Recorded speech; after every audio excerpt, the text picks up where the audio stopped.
Bomb బెదిరింపుపై Vijayawada Besant రోడ్లో అనువనువు కూడా గాలించామని అన్నారు డీఎస్పీ ప్రేమ్ కుమార్. 5 డాగ్స్ ఇటు ఈ బృందాల్లో ఉన్నట్టుగా తెలిపారు. ఇక 5 బాంబ్ స్క్వాడ్లు కూడా బృందంతో తనిఖీ చేపట్టినట్టుగా తెలిపారు. చివరకు అది ఫేక్ ఫోన్ కాల్ అని తేల్చారు. ఎవరు ఫోన్ చేశారు, ఎక్కడి నుంచి చేశారు అనే విషయాలపై లోతుగా విచారణ చేస్తున్నట్టుగా తెలిపారు.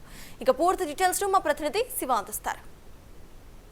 విజయవాడలో బాంబులకు సంబంధించి కూడా విస్తృతంగా పోలీసులు తనిఖీలు చేస్తున్నారు. ప్రస్తుతం డీఎస్పీ ప్రేమ్ కుమార్ మనతో ఉన్నారు. సార్ ఏంటి అసలు ఈ బాంబు తనిఖీకి సంబంధించి ఎటువంటి సోదాలు నిర్వహించారు, ఏం చేసింది? మాకు వచ్చిన ఇన్ఫర్మేషన్ ప్రకారంగా మా కంట్రోల్కి ఇన్ఫర్మేషన్ వచ్చిందండి. మొదటిగా దానికి మా సిపి గారును మరియు మా madam Saritha madam, DCP madam గారు, అడ్మిన్ మేడం గారు మాకు ఇన్ఫామ్ చేశారు.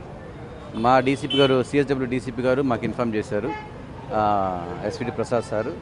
వెంటనే మేము చెప్పిన వెంటనే ఈ స్పాట్కి వచ్చేసాం. స్పాట్కి వచ్చేసి 5 టీమ్స్ తీసుకొని వచ్చాము. 5 డాగ్స్ 5 టీమ్స్ తీసుకొని వచ్చి తర్వాత ఈ చివరి నుంచి ఆ చివరి వరకు పాయింట్ టు పాయింట్, అదే రీతిగా ప్లేస్ టు ప్లేస్ చెక్ చేసాము. ప్రతి పాయింట్ ఏ వదలకుండా చెక్ చేసాము. అప్పటికి ఇంకా ఎవరు రాలేదు. ఆ టైంలో దాదాపు మేము స్టార్ట్ చేసి 6 o'clock స్టార్ట్ చేసాం. ఎక్కడ కూడా ఏం కనిపించలేదు. పైగా ఏది చూసినా కానీ సస్పెక్ట్ కనిపించలేదు. మాకు త్వరగా చెక్ చేసాం అప్పటికి.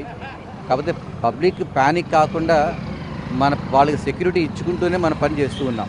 కాబట్టి ఇప్పటివరకు అయితే మేము చేసిన సోదాల ప్రకారం ఎక్కడ కూడా ట్రేస్ అవుట్ కాలేదు. సార్, ఎన్ని టీములు వచ్చినాయి, అసలు ఎవరు కాల్ చేసి ఉంటారు? ఎవరు కాల్ చేశారు అనేది మాకు పోలీస్ వారు దాన్ని ఎంక్వైరీ చేస్తున్నారు. కాల్ డీటెయిల్స్ తీస్తున్నారు. ఎవరు చేశారు ఎవరు అనేది మన డీసీపీ సార్ కూడా దాన్ని, ఏసీబీ సార్ కూడా దానికోసం ప్రయత్నం చేస్తున్నారు. దాన్ని ఎవరు చేశారు దాని మీద వాంకప్ ఎంక్వైరీ చేస్తూనే. సార్, ఎన్ని బృందాలు వచ్చినాయి? తనిఖీల్లో ఏం తేల్చారు ఫైనల్? 5 టీమ్స్ వచ్చాయండి. మేము అందరం కూడా 5 టీమ్స్ వచ్చాము. ఇప్పుడు తేల్చిన విషయం ఏంటంటే ఎక్కడ కూడా మాకేం కనపడలేదు. చాలా త్వరగా ఇప్పుడు అంటే పబ్లిక్ అంతా వచ్చేసారు, కానీ ఉదయం నుంచి ఎవరు లేరు. కాబట్టి మాకు చాలా ఈజీగా అంతా కూడా చెక్ చేసాము, కానీ ఎక్కడ కూడా ట్రేస్ అవుట్ కాలేదు. ఇంకా లేదని అనుకుంటున్నాము. ఇన్ కేసు అయినా కానీ చేస్తూనే ఉన్నాం.